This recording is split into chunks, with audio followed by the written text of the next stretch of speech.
12, bet tikrai ne pats prasčiausias uždavinys.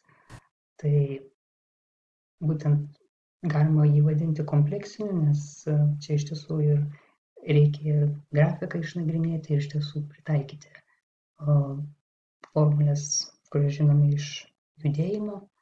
Tai, iš tiesų toks, manau, vertas tikrai būtent paskutinio uždavinio uždavinys. Tai pažiūrėkime, kuo jis buvo ypatingas. Taigi, pirmoji šio uždavinio dalis prašė mūsų nustatyti, kelintą valandą vyras išvyko iš namų.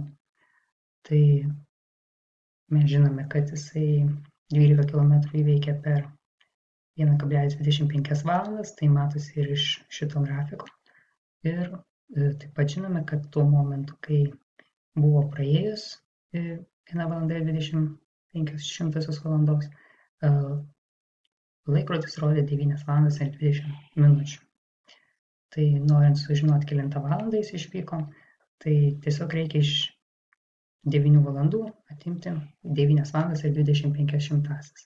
Tai kad būtų lengviau skaičiuoti, mes galime 25 valandos išsireikšti minutėmis, tai yra gauname 15 minučių. Tai tokiu atveju supaprastėja mūsų uždavinys, mums tiesiog reikia iš 9 valandų 20 minučių atimti 1 valandą 15 minučių. Ir gauname 8 valandas ir 5 minutės. Antroji dalis mūsų prašė išreikšti duotąjį greitį metrais per minutę. Tai kaip mes tai galim padaryti? Labai paprastai.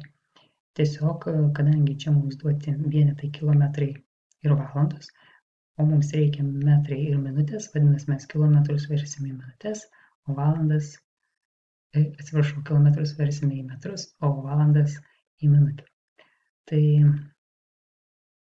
tiesiog mums reikia užsirašyti, kokios lygybės sieja tuos vienetus. Tai 1 kilometras yra 1000 metrų, o 1 valanda yra 60 minučių. Vadinasi, kai mes 1 kilometrą verčiame į metrus, gauname 1000 metrų, o kai 1 valandą į minutės, gauname 60 minučių. Tuomet tiesiog reikia atlikti veiksmus su naujais gautais skaičiais, aritmetiką, ir gauname 160 metrų per minutę. Trečioji 12 užduoties dalis prašė apskaičiuoti žmonos ėjimo greitį. Čia reikia iš tiesų dabar jau atkreipti dėmesį į grafikus. Atkreipkime dėmesį, kad vyro būtent ėjimo grafikas tai nėra tiesia. Vėliau galbūt nuo kažkurio tai šio momento jinai gal ir patampa tiesia, bet pradžioje tikrai yra kažkokia tai kreivė. Tai bendrai žiūrint visų jo ėjimo momentu, tai yra visų laikotarpių, kol jisai išėjo iš namų ir kol pasiekė tą tikslą, tai yra darbą. Tikrai jo tiesiog visas nukeliautas atstumas tikrai nebuvo, jo greitis nebuvo pastovus visą tą laiko momentą. Tai o žiūrint į žmonos grafiką, mes tikrai matome, kad tai yra tiesia. Dėl to, ką galime iš to pasakyti, mes galime teikti, kad žmonos greitis buvo visą laiką pastovus. Nes matome, kad vienodais laiko momentais tiek pat ir pakinta nueitas atstumas. Vadinasi, čia žmonos greitis tikrai yra pastovus.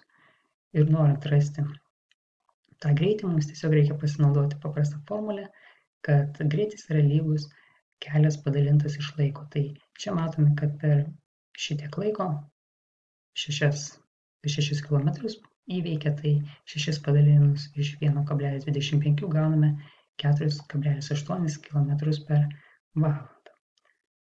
Taip ir gauname greitį. Ir ketvirta dalis, viso šito uždavinio kulminacija, tai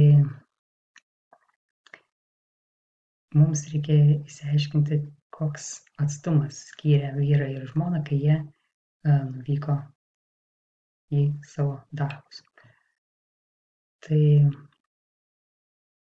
tiksliau, gal nereikia taip sakyti, kol abu jie nuvyko į savo darbus, bet tiesiog koks buvo atstumas, kai praėjo 1,25 valandos nuo vyro kelionės pradžios, nes, realiai tai čia, kaip matome, jie darbą savo pasiekė dar praėjus šiek tiek laiko.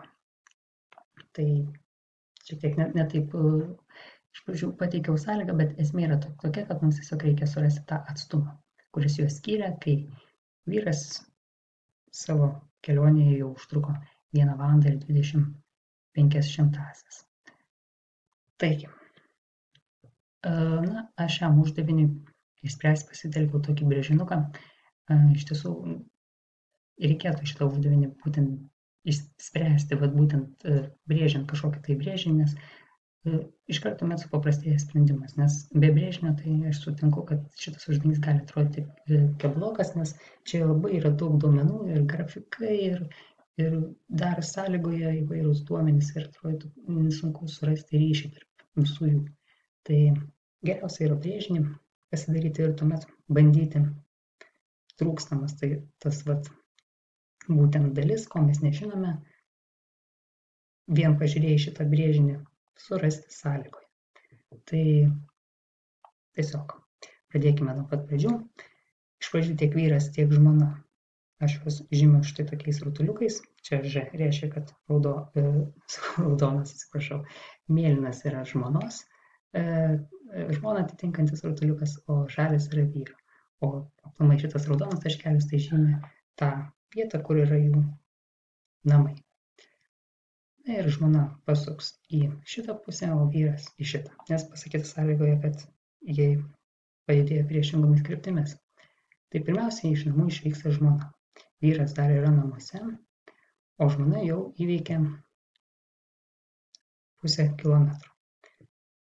Tuomet, kai jau nuo namų žmona nuėjo pusę kilometro, vyras pajuda. Ir vyras, kaip ir matome iš grafiko, per 1,25 valandas įveikė 12 km atstumą. Bet žmona per tą laiką taip pat nestovėjo vietoje. Ji taip pat dar įveikė tam tikrą atstumą. Ir tas atstumas yra dar 6 km. Kaip mes tai gauname? Kadangi mes iš praeitos dalies žinome žmonos greitį, o taip pat žinome laiką, nes jeigu mes dabar paskaičiavome, kiek vyras įveikė kelio per 1,25 valandos, tai lygiai taip pat per tą laiką kažkiek ir įveikė žmona. Tai tiesiog taikome formulę, kad kelias yra lygus laikas kart greitis, tai sudauginę 4,8 ir 1,25 gauname 6 km. Taip ir sužinome, kiek dar nuėjo žmona. Ir viskas. Aš kaip ir sakiau, šitas uždavinys labai lengvai išsisprendžia, jeigu mes turime brėžinį. Dabar mūsų tiesiog ir prašo rasti, koks yra atstumas tarp žmonos ir vyro. Tai tiesiog reikia sudėti visus šitos dydžius, tai yra šių atkarpų ilgius ir gauname 6 plus pusę plus 12 gauname 18,5 km. Toks ir buvo paskutinio uždavinio atsakymas.